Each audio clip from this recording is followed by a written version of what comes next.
Hello friends, how are you? My name is Ari Thurger and today I'm going to show you 10 books I deem to be necessary for Scandinavian studies, and because you actually asked me. This is the first video of this year, and I'm sure after the New Year's Eve you probably still feel a little bit drowsy, so I'll start the year with something less complex. Let's take it slowly. Even if you are already familiar with Scandinavian studies, I think this video will also be useful to you. For most of us, when we want to take the first step into Scandinavian studies, the first thing we do is jump into the classics, the Poetic Edda and the Prose Edda.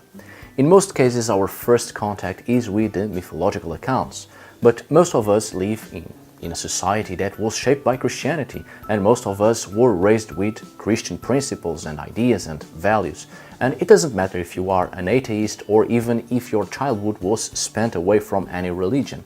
We can't escape Christianity, especially in Western societies, because it's so deeply rooted in our daily lives that people won't even perceive the little details.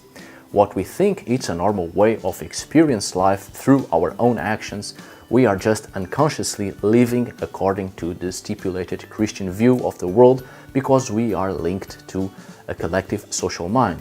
We are so used to certain ideas, and as such other mythological accounts won't make much sense to us. As I've said before, mythologies are not fantasy, they are an ethnical code in which traditions, language and history is printed, and those who are familiar with the culture to which that mythology belongs to, they will understand the true essence of those stories that reflect a specific culture. So, in our unconscious Jewish, Christian, Islamic minds, the pagan mythological accounts won't make much sense. They will only make sense in those parts that were influenced by the religions I have just mentioned, because they will sound familiar, but everything else will just feel out of place, so I don't advise starting with mythological accounts when dealing with Scandinavian studies. We should create an educated path, a well-structured course, a logical thinking to free our thoughts from the way we were taught how to think.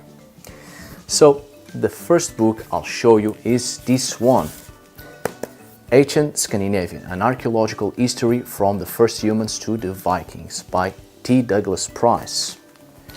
I have said this before and I'll say it again. It's not just because I'm an archaeologist, but archaeology is fundamental to understand history. Archaeologists are history's detectives. In hundreds of cases, archaeology proved that historical facts were lies, and our society was built with many lies. Small wonder the foundations of our societies tremble so much. Anyway, archaeology also gave us many answers that were impossible to find in written records. So this book is perfect to start your Scandinavian studies. One of the most expensive books I've ever bought, but it's worth it. It's a great book to understand the history of Scandinavian societies. I know most people only want to focus on the Viking Age, but to understand the Viking Age, you need to understand the background of a society which led to the Viking Age. This book speaks of the first humans that arrived into the northern landscapes of Europe around 13,000 years before our Common Era. Archaeological findings giving a richly detailed portrait of the evolution of the human society, an archaeological history of Scandinavia from the arrival of the first humans after the last Ice Age to the end of the Viking period. If you understand the progression of a society and the cultural, religious and spiritual influences through time, you will better understand their way of thinking, therefore you will understand their mythologies.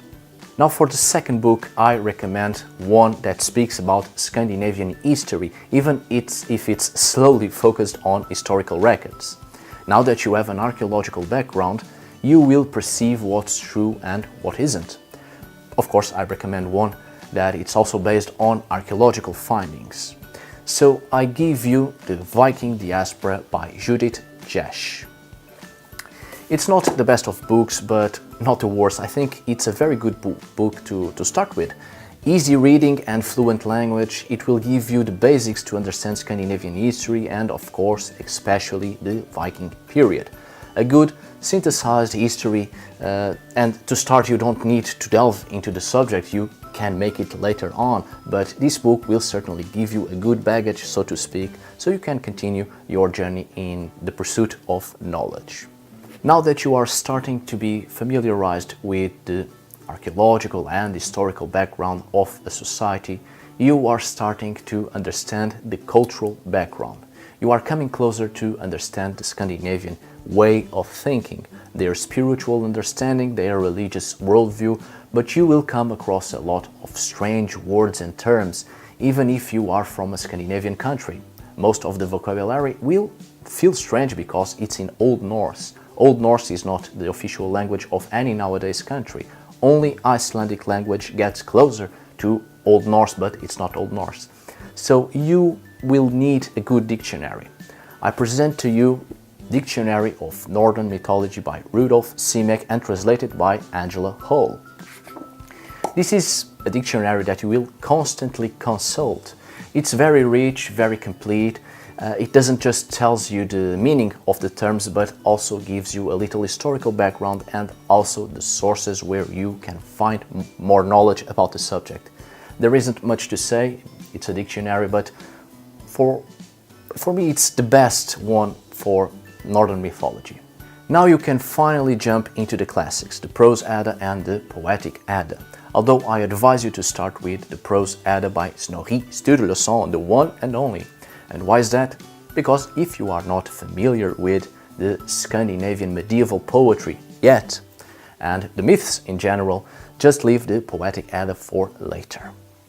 You can get any Prose Edda, but I advise you to get one such as the one I have here, with lots of footnotes, so you can better understand what you are reading, and an index at the end of the book. This is of great help because, for instance, if you want to find a specific deity or another mythological character or event, in the index it will tell you the exact pages where what you want to find actually is, instead of having to read it all over and over again just to find a single name. It will save you loads of times. The Prose Edda isn't just based on Norse myths and not only influenced by Christianity. Snorri Sturluson also based its work in the Poetic Edda. And that's the next book I want to show you. The Poetic Edda is a compilation of many oral traditions, and because you already have an archaeological and historical understanding and also a certain familiarity with Norse myths, you will better understand the poems within the Poetic Edda. It's a unique type of poetry, medieval Scandinavian poetry, so it might be a little bit dull to read and especially hard to understand. The Poetic Edda I have is a Dover edition, which includes exceptionally detailed and complete translations by Henry Adams Bellows. Lots of essential footnotes and, before every poem, a little introduction to what you are about to read. A sort of summarized prose work for each poem to give you a glimpse of what you are about to read and what it's actually about. That will help you a lot. Now, we have already talked about Snorri Sturluson, and the sagas are also very important to Scandinavian studies. So the next book is the Heimskringla, History of the Kings of Norway by Snorri Sturluson. It's one of the best known of all sagas, a collection of sagas concerning various rulers of Norway. Of course, the historical accuracy is debatable, but now you have an archaeological and historical background as well as mythological, so you will now be able to better reflect upon this work. Just remember that the history of kings was written by those who were being paid by the kings themselves, so expect a lot of nonsense and gibberish. These are works to extol the lineage of kings, but with this work you will understand the social differences in ancient Scandinavian society, especially during medieval times. It's important to understand the social differences between kings and nobles, warriors and common folk and slaves. These social differences are reflected in archaeological findings and also in mythology. Let me give you an example. The Norse afterlife is divided into many places for specific groups of people, and by knowing the social differences of medieval Scandinavia, you will better understand why women go into a certain place upon death, warriors go to Valhalla or Folkvangr, and slaves into Thor's Hull, and so on. Now, since we are speaking of sagas, the next book you should probably get your hands on should be the Saga of the Volsungs. This is the classic that influenced lots of people, including famous writers and storytellers such as J.R.R. Tolkien. You can sit tight and read this epic adventure and let your mind flow. But this saga speaks about the origins of the decline of the Volsung clan. There will be many hints to how the Scandinavian society worked, especially in terms of the law, how things were conducted by the authorities of the time, and the social struggles, the responsibilities of the family, and how both genders were seen in these societies. So, in other words, this is yet another source to comprehend the social life of medieval Scandinavia and what remained of the old pagan world. This is also the tale that influenced the general idea we have of the Norse in pop culture. So you will be able to see how much rubbish we invented that does not give the proper value to the real sagas and to the history of Scandinavian societies. The next book should definitely be the Sagas of the Icelanders. You should read this huge monster because of all the previous reasons I have given you, and because if you can read all of this, just like the Heimskringla, you will be able to read any of the other sagas, which are more or less variations of all these sagas you have read so far. In the Sagas of the Icelanders, you will have important sagas most people use for the study and the comprehension of the Scandinavian society and how the Norse did their celebrations, rituals, how they worshipped the gods and with what purpose. You are starting to enter into the spiritual and the religious, and this is when you have to use your previous knowledge to understand the pagan way of thinking and what the influences of other religions were. You will draw a line between the pagan and the Christian. Actually, you will also draw a line between the pagan religion practiced by the common social standards of Scandinavian history and between the pagan spirituality of the common folk and other cults. Now that you are entering in the religious worldview of the ancient pagan Norse, you will want to read more about it. It's inevitable. The sagas tell you about many deities, but one in particular is always there, Hudan. You will always find Hudan in every tale because he became extremely important during medieval Scandinavia.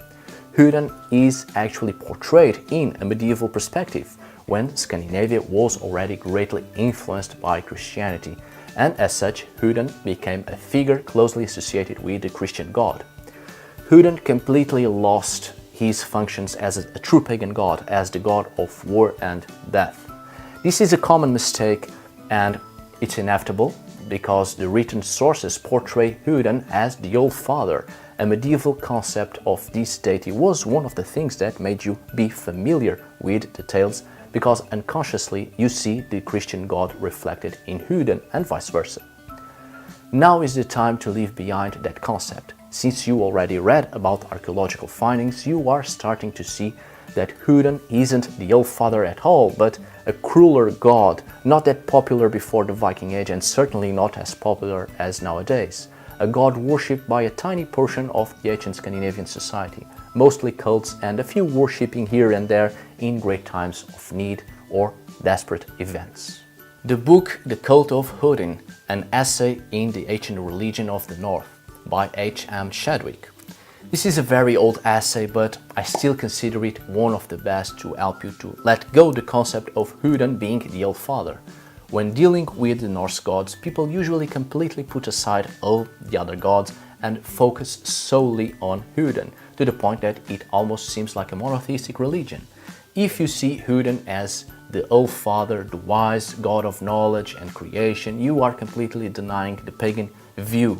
If you see Odin as one figure closely related to the Christian god, none of the other gods make much sense, and they just seem to hang around Odin because Odin is the king and somehow owns all the other gods.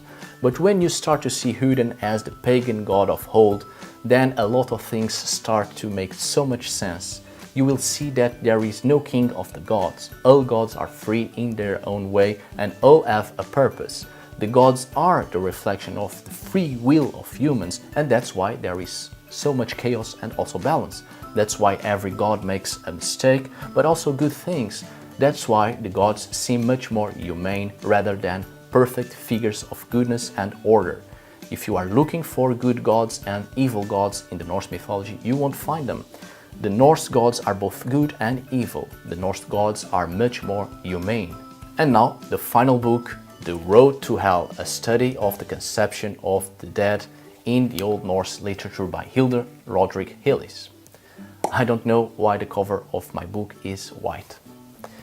Now, to better understand the religion of the Norse, we must turn to archaeology, of course.